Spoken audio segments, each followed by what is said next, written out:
Hello, I'm Barbara Field, licensed marriage and family therapist, and welcome to my channel, The Journey of Grief, Becoming Us Without Them.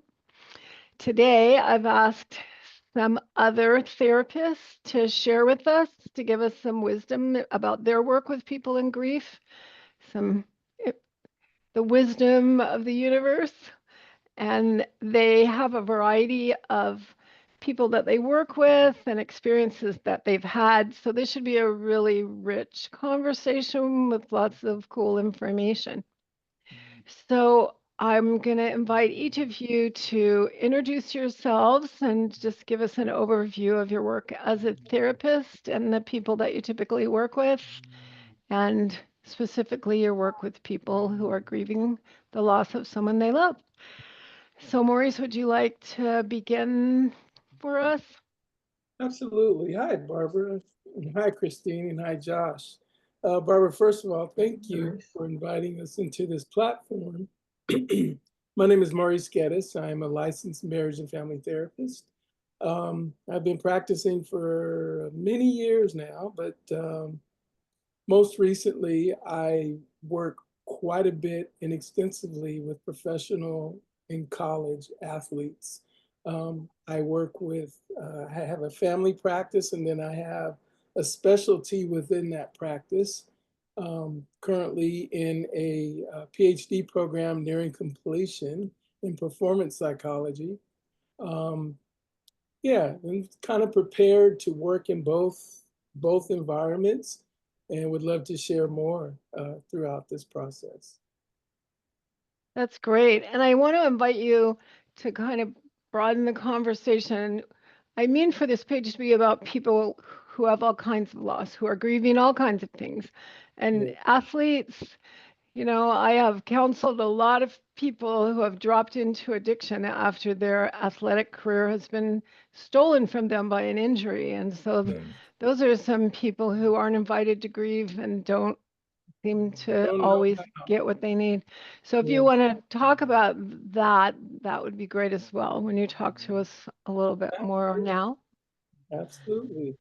Well, grief is something that we, as if we're human, we're going to grieve. And many people, many of my clients that I've worked with, athlete, non-athletes, they're not even familiar about their own grief process. They're not even familiar what grief really is.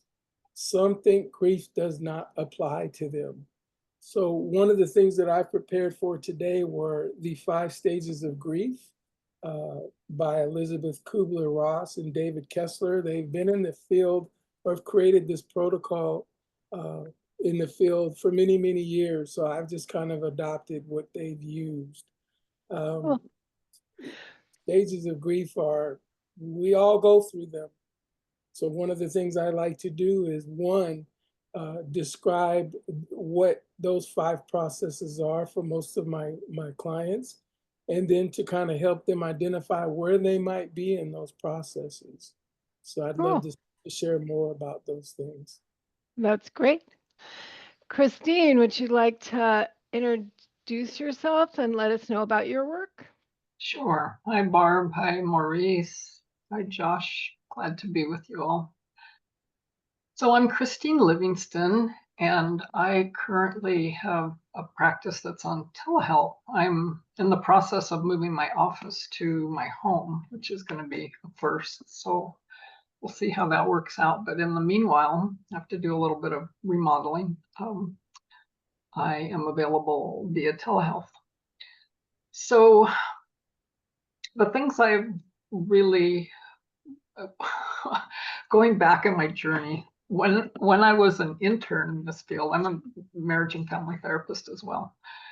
When I was an intern, I had this idea that I would try every single thing that I could and see what resonated with me, what I would like to do the most, with the exception of teenage boys.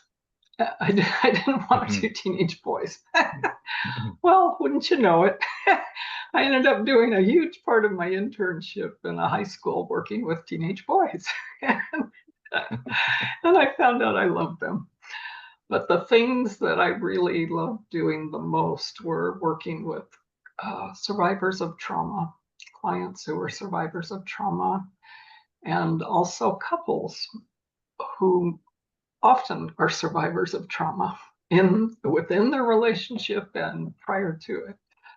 So those are my areas of expertise, and I enjoy them. That's great. Thank you. I'm so glad that you're here as well. So grief, although I don't specialize in grief per se, I work with it a lot. And prior to being licensed in this field, my work was as a hospital chaplain. And so, as you might imagine, there was almost nothing but grief in the hospital. And I look back on those days now and realize how super inadequate I was at the task. And I probably helped people, and I was someone to whom they could talk, and I would listen, but I didn't really have the skills to let them know that they weren't alone in their process. That's changed over the years. I've been working towards that end in all of the work I do, but since we're talking about grief today, in particular, with individuals, couples who are grieving. Yeah, that would be baptism by fire. Yeah, yeah. Okay, thank you. Josh, would you like to introduce us to you? I'd be glad to. Hi, Barbara. Good to see you. Thank you for having Yeah. us. I actually have always been professionally a pastor. That's what I have always wanted to do from a young age. I don't really know why. I never had a lot of great pastors in my life when I was young, but that was what I wanted. And I really had a deep sense when I had gone through seminary and had sort of gotten some experience in my early 20s, that it was great to have a lot of, Bible and theological knowledge, but I was just woefully unprepared for the circumstances of people's lives that I was encountering. And so that motivated me after a number of years to go back to school and to, go through a marriage and family therapy program. I never really intended to finish it. I just wanted to take a few counseling classes just to sort of, improve my skill. And one led to another. And I ended up really loving that kind of work. And so, I was working on it for a few years in conjunction with being a pastor full time and starting a family and all that kind of stuff. And my, professional sort of counseling practice kind of fell to the wayside for a season. For probably about 10 years, I wasn't doing it in a professional capacity, but in recent years, I've picked that up again. And I'm continuing to pursue that. I'm currently an associate marriage and family therapist. And, I would say when it comes to grief, it is something that I love to walk with people through.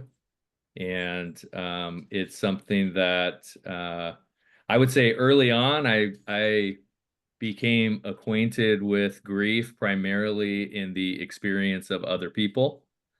And in more recent years, I have become acquainted with grief just in my own personal life and my own personal experience. And that has definitely changed my perspective on what does it mean to grieve, and how does it affect our lives. And so that's really kind of what has brought me here.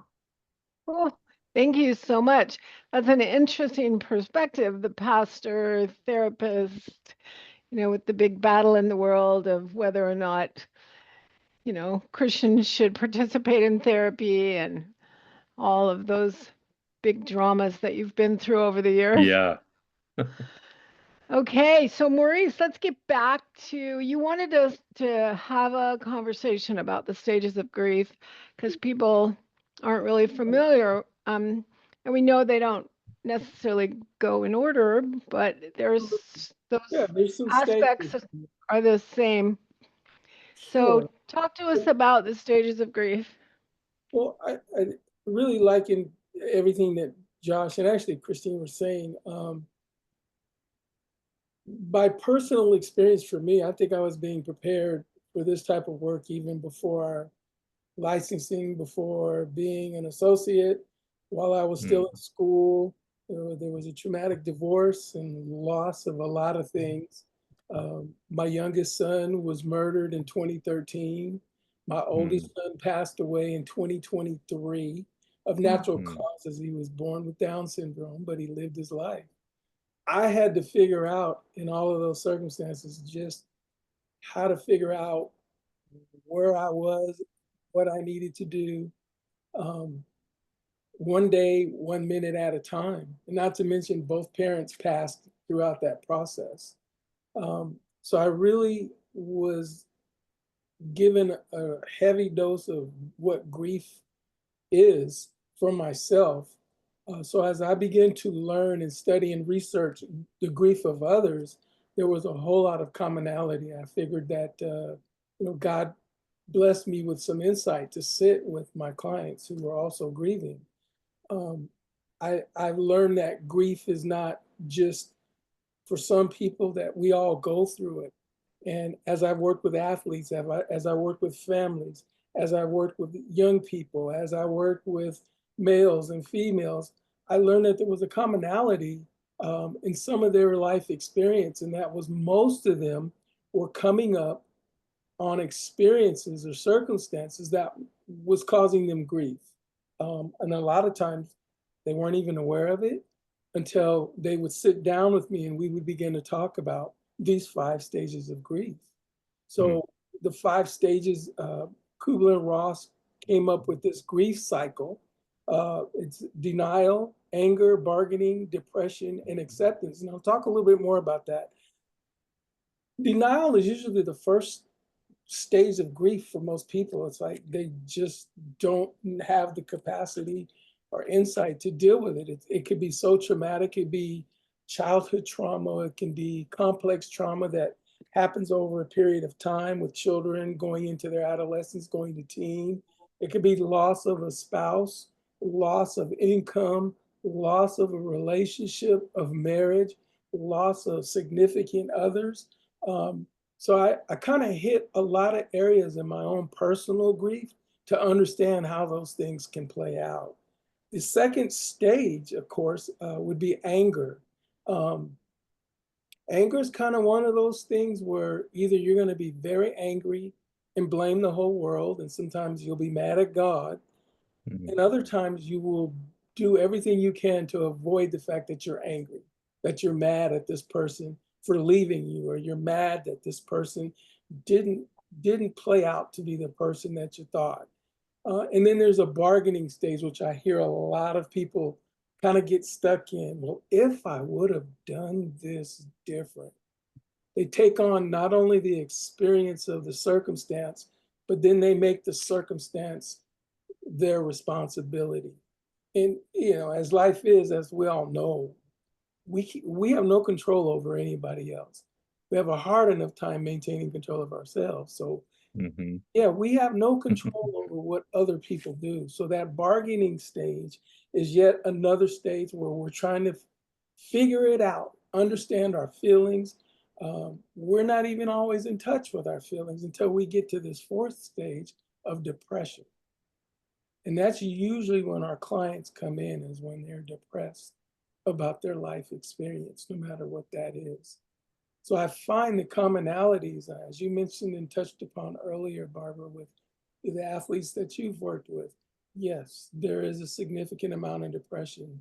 In my PhD work, one of the research findings that I'm coming up with, actually not in my research, but research that's already been established, is that suicide rates amongst college athletes is higher than the suicide rate amongst regular college students across the nation.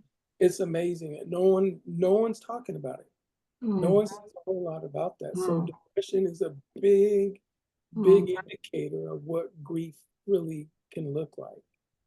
And then finally, acceptance. And you guys chime in at any time, but finally, the last stage. Maurice, can I ask you just a quick question about that? Is it due to injury that and they're no longer able to participate?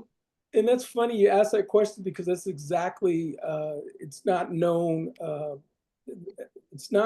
how male collegiate athletes describe the holistic wellness in their athletic experience.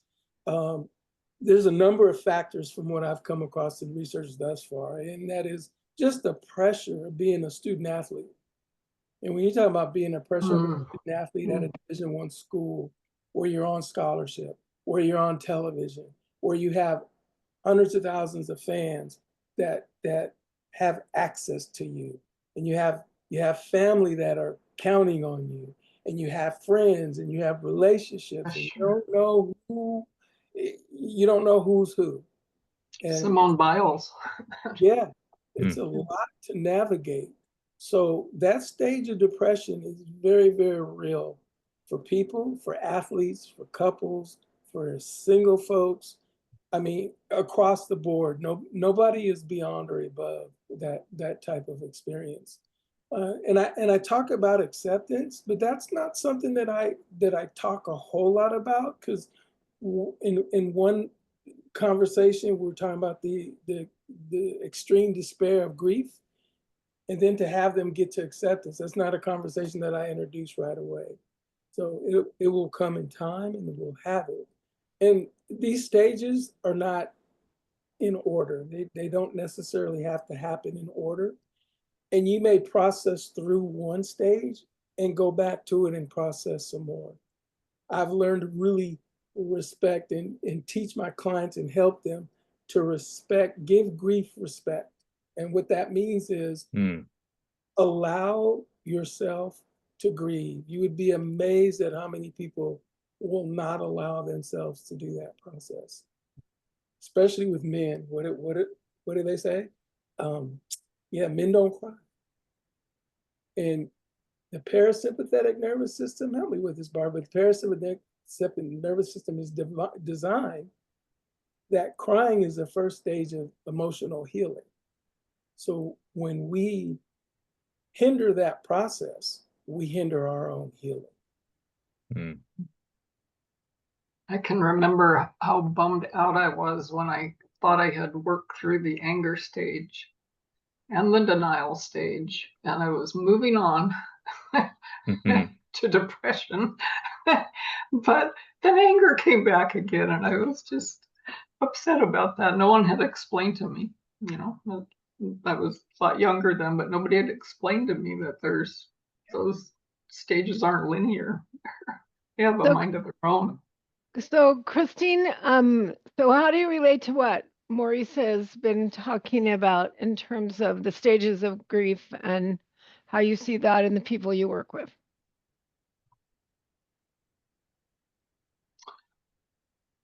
Well, that's a good question, Barb. Let me ponder that just for a minute.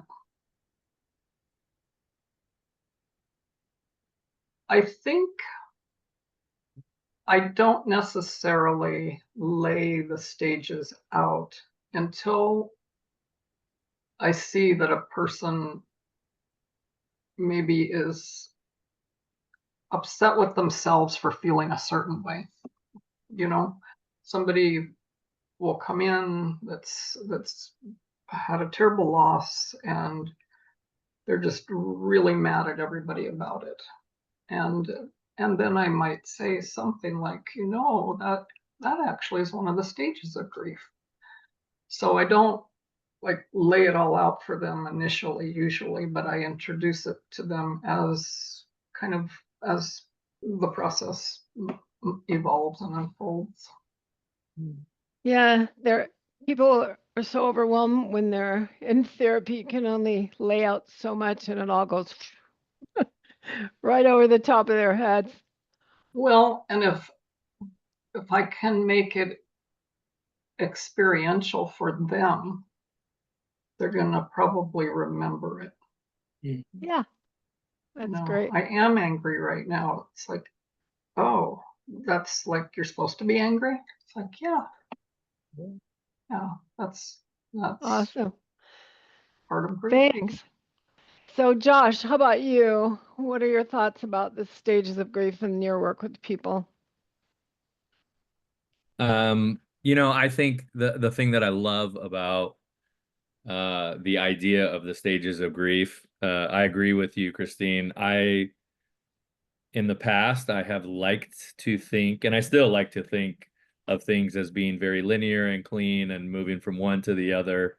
But it is helpful, I think, to describe different phases that you go through, as long as there is an understanding that it's not just one to the next and then you just move on and you're done. And so I have seen in my own life and in my work with clients, you just circle back around over and over. And so I think it's helpful to put some language around the different phases that you go through, but also just leave room for, you're going to keep revisiting these stages over and over. And it's only going to get more complicated as more grief enters your life over time. Yeah, great point. People have this idea if they go through this process, there'll be this point, oh, good, grief over, moving on. But the grief over bus station is way on the other side of the universe. Yeah. This is to all of you. I have a question. Do you think that people over a period of time get better at managing their grief? Some things you can't prepare for, I get that. But sometimes my clients, they don't even have a bandwidth if they stub their toe. So learning how to be accepting of things aren't perfect in the moment, things aren't working out in the moment, you're not feeling good in the moment, life just isn't happening in the moment. To be able to just kind of sit with that process for a few minutes. I always say, can you sit with yourself for maybe 5 minutes? I want you to experience what your feelings are and then put some words to it. Be amazed that sometimes people have never been given the opportunity to do that. So that's a great segue to the topic Christine wants us to talk about. So just presence. Like it's in the beginning of grief, you're so foggy you don't even know who or where you are. You're like trying to remember what car you drive. But gradually you have to land back in your body and in your life. And that's really an art form, being present. So Christine, lead us off on that topic. Well, let me start out with a little bit of just a story kind of about brain science without getting too technical. But when I was studying to be a couples therapist, one of the research articles that I really made an impression on me was this experiment that they did with couples where they had two groups. They had a group of bonded couples, and then they had another group without a partner. And the experiment was to attach an electrode to the leg of the person, whether it was one partner or an individual. And then they put those people into an fMRI machine and where the brain lights up. And what they discovered was that when an individual went into the fMRI machine and just a mild electrical shock was administered to their ankle area, the pain centers of their brain lit up, registered. When the bonded couples, and I'm not quite sure how they did this with the the fMRI machine I've been in was like a tube, so they must have another type of machine. But when one of the partners went in with the electrode around their ankle area, and the partner, the bonded partner, was able to touch them, the pain centers of the brain did not light up in the same way. Wow. And that led me to some really some introspection about, okay, that tells me that when a person is in pain, and now this was physical pain, granted, but when a person is in pain, something very mysterious and miraculous takes place. If there is a person that they feel close to who is part of their experience. So I say all of that to say one of the things that I didn't really know how to do when I was a hospital chaplain was to be present with people. And when I say be present, to me, it means being able to not only tune into them and get into the whole with them, if you will, but it also means to me being able to sit within the tension of their pain. And for me as a therapist, that's, even after all of these years, it's still really hard to do. You know, I sometimes get nervous and I can feel my body tense up, and I have to kind of talk myself down and into a place of calm, because the truth is we co-regulate one with another. And if I, as the therapist, can keep myself calm and stay very tuned in to what my client's going through, I would bet if they were to go on an MRI machine that their brain wouldn't light up maybe as much as it would if I was out of a room. So that's speculation and conjecture on my part, but I think there's something to it. So presence, you know, developing that ability to not rush things along and to just sit with people, be with them in the worst of their pain. That's a goal. And I wanted to say something else about grief in general. And I read it again. Barbara, you suggested a book to me this morning when we were talking about books, and it echoed something that I've felt for a long time, that even though there is a stage of grief that's named acceptance, I don't think that's the goal. I don't think the goal is to move through all the stages, however they, you know, present themselves, so we arrive at acceptance. I think that puts way too much pressure on us, and it doesn't give us the ability to just be whatever we are in the midst of it. And people who witness pain, they typically want it to be over.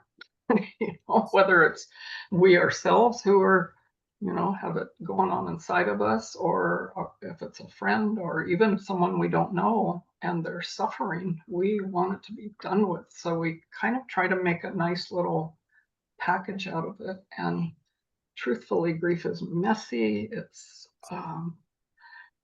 it oozes out. It gets triggered 10 years down the road. You know, there's this maybe little pocket that I've never dealt with. It's just its own animal, and I don't think we have to put that pressure on ourselves to be finished with it. We just have to be authentic and real. Awesome. Okay, so Josh, what does that mean? What does presence mean for you in your work with people who are grieving or otherwise? Yeah, I think that's a really important thing. I would argue it's the most important thing to just be present with people in the midst of it. Because like Maurice was saying earlier, you know, people are not comfortable with the presence of grief in their life. And it was not something that they sought out. It is not something that they like. It's certainly not fun.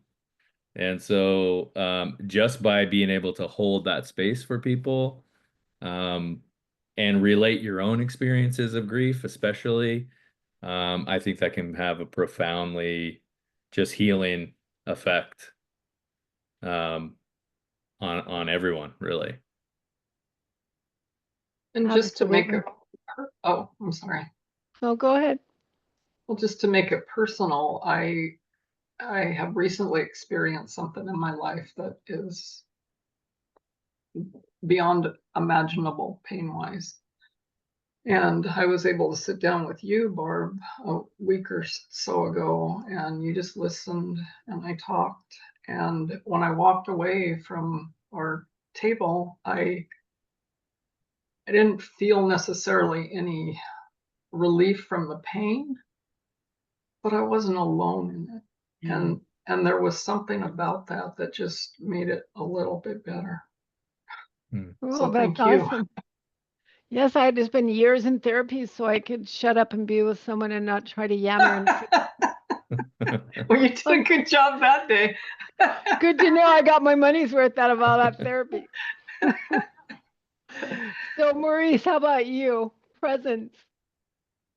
I think you guys are all hitting the nail on the head, that being present with our clients and being authentic. I think we are Christian based in our learnings and our teachings in this process. And just to be able to sit with our clients and be able to loan out our own central nervous systems to them, I think that is a response to a call that only God places in us. I've learned that, I understand that as a purpose, as my purpose. And that happens to be a passion for me, just to be able to sit with others in their worst times. Didn't know that that's what my purpose was. Didn't know I had those types of gifts until I sought out this vocation. And God continues to reveal things to me that I'm just astounded. I'm like, whoa, I had no idea. There are things that I share with my clients that I'm able to meet them where they're at. I didn't come up with those things. I didn't come up with the words. I didn't come up with where I needed to be with them. But yet those things have happened. As I think it was that Josh mentioned miracles. Christina, was that you? One of you. You alluded to miracles, and I wholeheartedly agree with that. Oh. So, Alan Shore from UCLA, in his book, The Science of the Art of Psychotherapy, he's one of the very first ones that was studying what it was like for babies inside the uterus. And he says joy is the experience, that you are the sparkle in someone's eye. So he's really all about that presence and that energetic connection. And he says therapy occurs in a session when the therapist's right hemisphere can attune to the client's right hemisphere, and they can be deeply connected in a way that allows the client to release trauma out of their body. So presence, according to him, is the only thing that actually matters. Mm. Okay, Josh. I know that a lot of times when I attend a training or a workshop, I hear this wonderful stuff, but as I'm walking away, I think, okay, but what do I do tomorrow?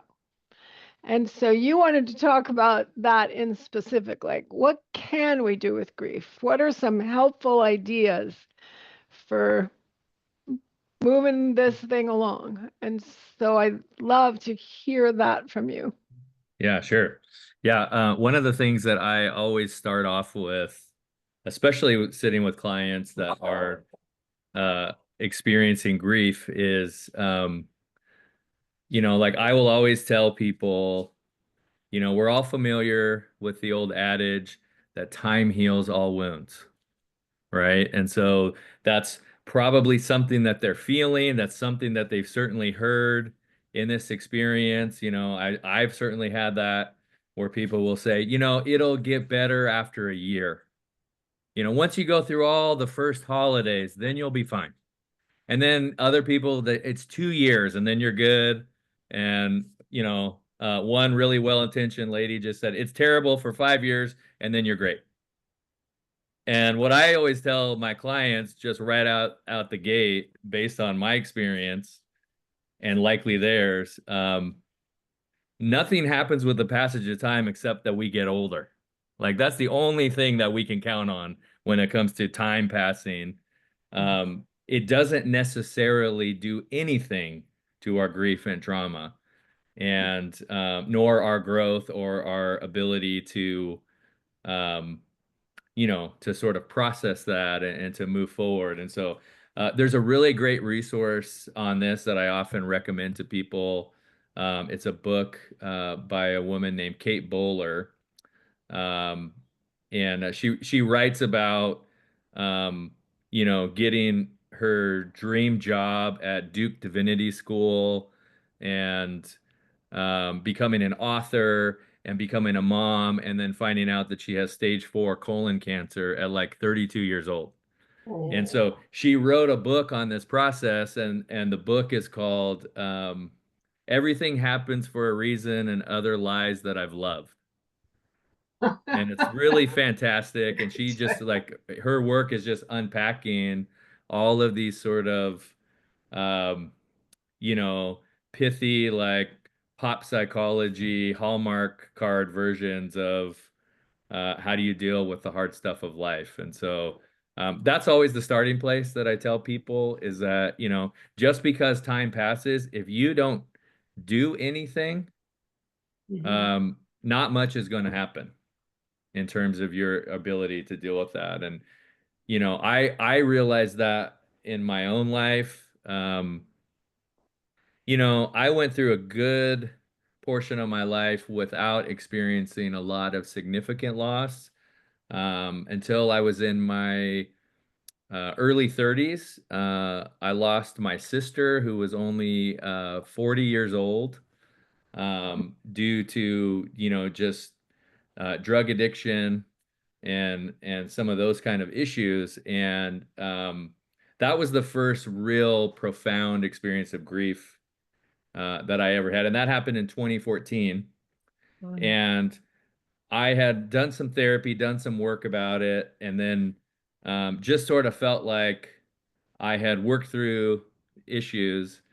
And then, years later, I had another series of profound losses in a very short, about a 6-month period of time. I lost 3 people that I was very close to, all that were under 55 years of age. And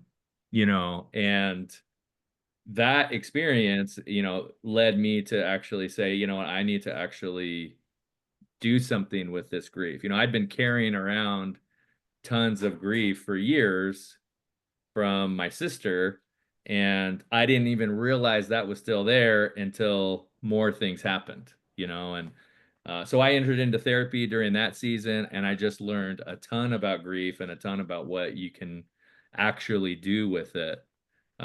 Ignoring it doesn't do anything, but one of the things that I learned in that experience, I had a really great therapist who he helped me understand that grief compounds on itself.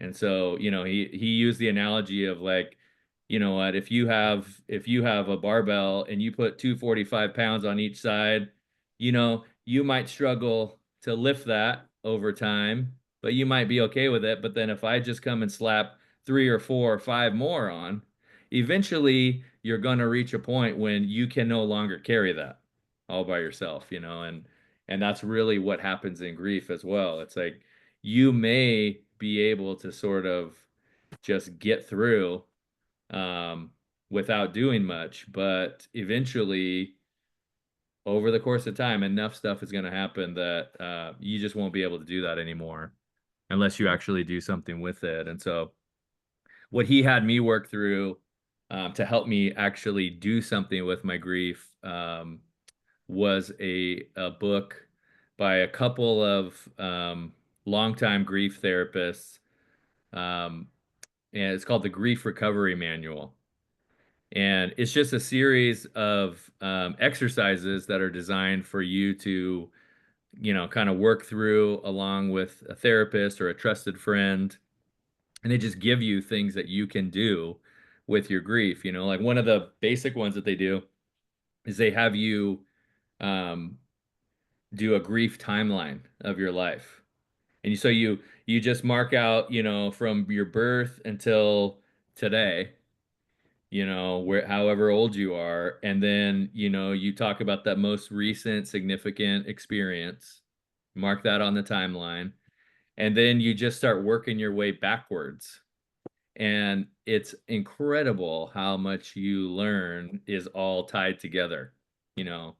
I was talking in therapy about our dog that ran out of the house when we got home from vacation and ran out in the street and got hit by a car when I was like 3 years old. And I didn't even have a conscious memory of it prior to going through this exercise. But all of a sudden, now that I'm just thinking about things that have given me grief in life, you just realize how it's all related, and so that's really helpful. Another really great exercise that they do in there is if you have a particular person that has caused grief in your life, either because they're just not present anymore, right? Or maybe they're not alive. Maybe it was someone who had wounded you in some way in the past, and you just get no real closure or no real ability to sort of address those feelings. They encourage you to write a letter to that person. And in most cases, it's not possible or even appropriate to send that to them, but it's really just a way for you to, like Maurice said, to sort of give your grief and your pain the respect of just acknowledgement. So you write that out, what would you say to that person if they were here in front of you, and including their impact on you, good and bad. And then you bring that and you can like read it to your therapist or read it with your spouse or a trusted friend. And so just taking some of those tangible kind of steps, I think has been really helpful. And then I think probably the third thing that I really try to do and try to help my clients is help them understand that that joy and grief are not incompatible with each other. You can have a very joyful life even in the midst of a very grief-filled season. And but you have to kind of learn a lot about your grief. One of the ways that it's helped me is I have kind of personalized grief in a way where I think of grief the way that I think about my grandpa. My grandpa growing up, that was my mom's dad. He would just come in, he would just sit down, and he would just watch football. He didn't really interact much. All my memories of him as a child were he's just sitting in a chair watching TV, right? And but if you engaged with him, if you acknowledged him, he was really funny. And he taught me like amazing things, and he had these amazing stories of his life, but you had to sort of learn how to sit with him and how to be comfortable around him and learn how to ask him, So I remember sitting down with him like after Thanksgiving when I was a kid, and he told me a story about how, when he was in his 20s, he had gotten an interview at Disney Studios with Walt Disney. And after he drew a couple of Mickey Mouses for him and Walt Disney offered him a job, my grandpa turned him down. And he just told him, well, it didn't feel like I was going to be able to have any creative expression. He just kept telling me what to draw, and I didn't like that. So he had stories like that. He had stories of, I remember him telling me once how when he graduated high school, him and his entire senior class signed up for the Navy to go fight in World War II. Him and his best friend decided to go to cook school instead of to go out on the boat. And every one of his friends that he grew up with in his life went out on a boat, and the boat got sank, and he lost everyone in one day. Mm. You know, and I didn't learn that story until a few years before my grandfather passed. And all that to say, I have just started to think of grief in a similar way. Grief is not it's not the friend that you're going to invite over, but if it shows up in your life, it's gonna be there. You can learn to learn from it and to sit with it, versus just trying to, like Maurice said, just shove it down, not think about it. And that's really one of the, I think, difficult challenges that people have with grief, is like when you think about, particularly when it's someone that you've lost, the truth is the grief is real because the love was real. And you know I'm always encouraging people, when you have those feelings of grief and sadness, when you feel like you want to cry about the fact that that person is no longer here, that is just as important as it is for you to laugh when you think about like a good memory with them. Yeah. Both of those sides of the coin are important, and it doesn't do you any good. It doesn't do anyone else any good if you you know, just refuse to think about that person and just move on with your life. And there's no time for that either. There's just Mm, no time frame on grief, and that's where the respect of it has to play in. yeah. So, Maurice, what are some sort of action items that you offer people to help them understand their grief? And Well, let me know where we are on time too. One of the discussions that I like to have with my clients is reframing grief as a fear. There is a huge component to all of our grief that's fear-based. So if you can kind of tackle that process, you can begin to get to the actual issue, the experience of what's causing the grief. People understand fear a lot easier than they understand grief.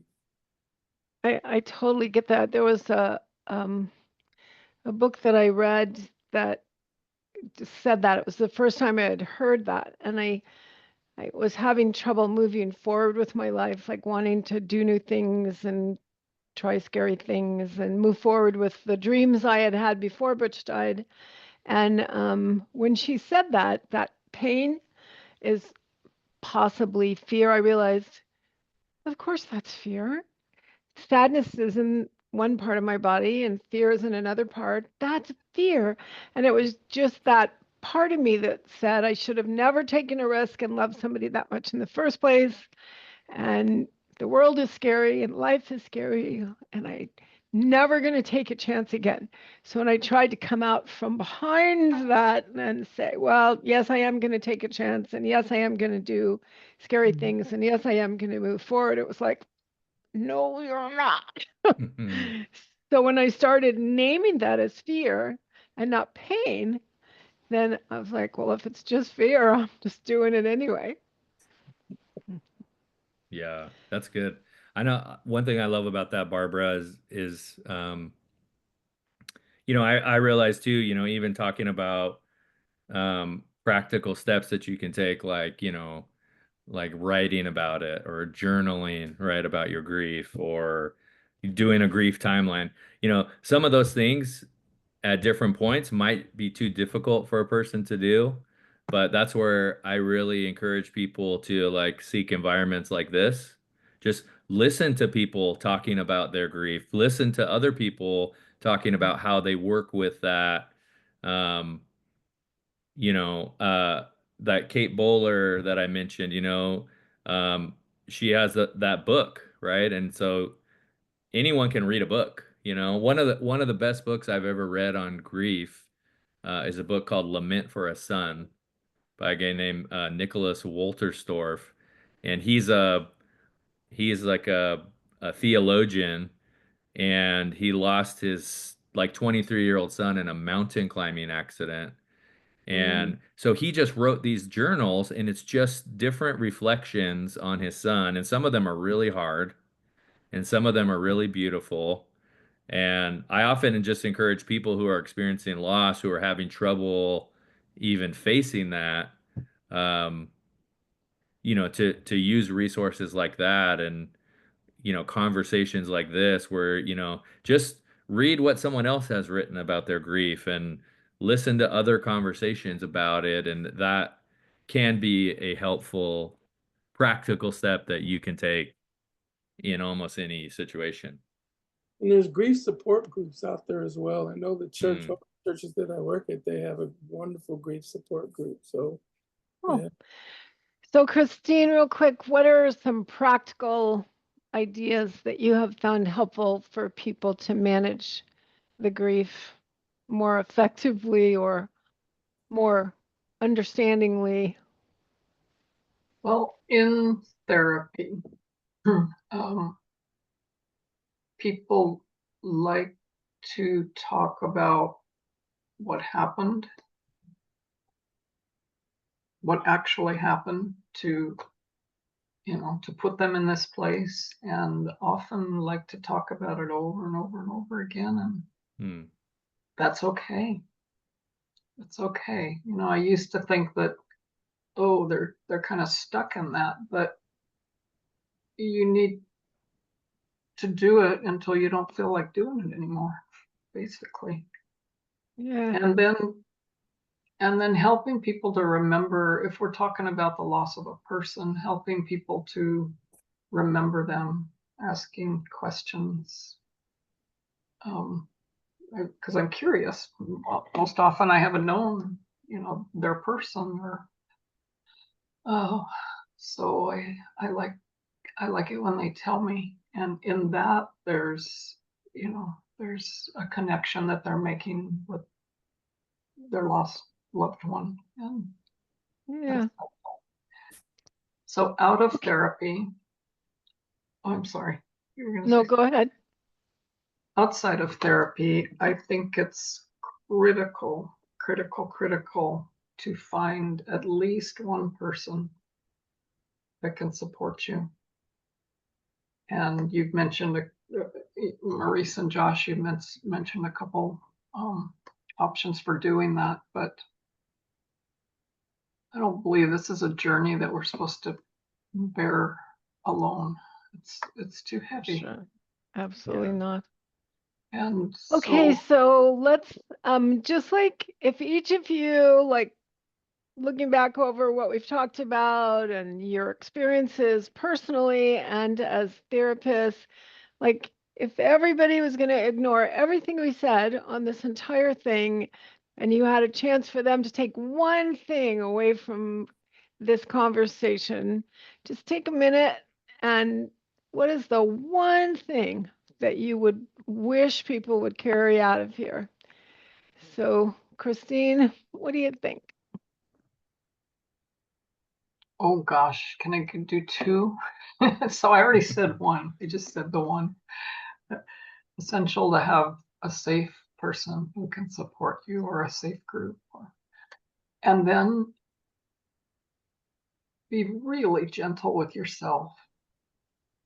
Wherever you are, it's okay to be there in your grief process. You don't have to rush yourself. You don't have to feel badly because you're not farther along. You just are where you are, and giving yourself permission. Great, thank you. Maurice, what is the wisdom of the universe that you would like to leave us with here? I would simply say the compassion that you would offer someone else, you can offer yourself that same compassion. It's okay not to be okay. Great. And Josh, how about you? What is the one thing that you hope people carry out of this conversation? I would say time does not heal all wounds.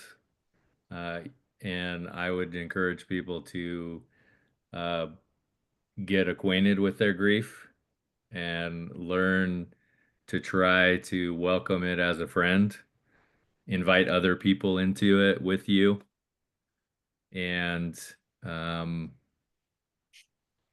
yeah, just maybe try to think about how grief can teach you and shape you, um, rather than just looking at pain and grief as something just to avoid at all costs.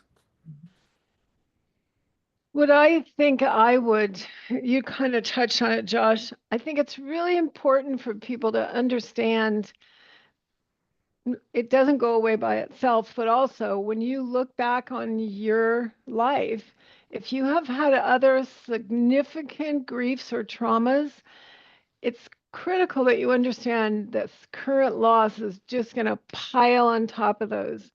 And none of them are gone. None of them take care of them by themselves. But if you are finding that you feel as if your grief is more horrible than it should be, which is probably not true, it's just critical that you go to therapy. Just find a way to do some therapy or a grief recovery group. I went to the Widowed Persons Association of California, of California meetings for a while, and it was so helpful. And I'm always in my head going, "You're a therapist. You should not. You don't. You know." So listening to these people saying out loud what I was experiencing, it was such a relief. And then every time I'd think, I read that in a book. Why couldn't I remember that?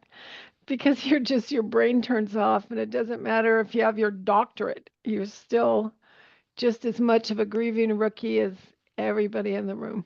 Yeah.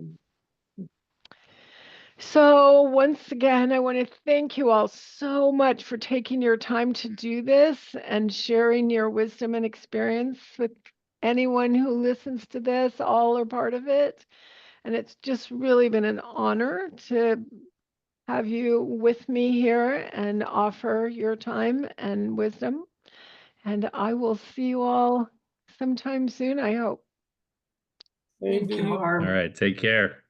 Thank you, Maurice. Thank you, Josh. See you guys. Bye. Bye. Bye-bye.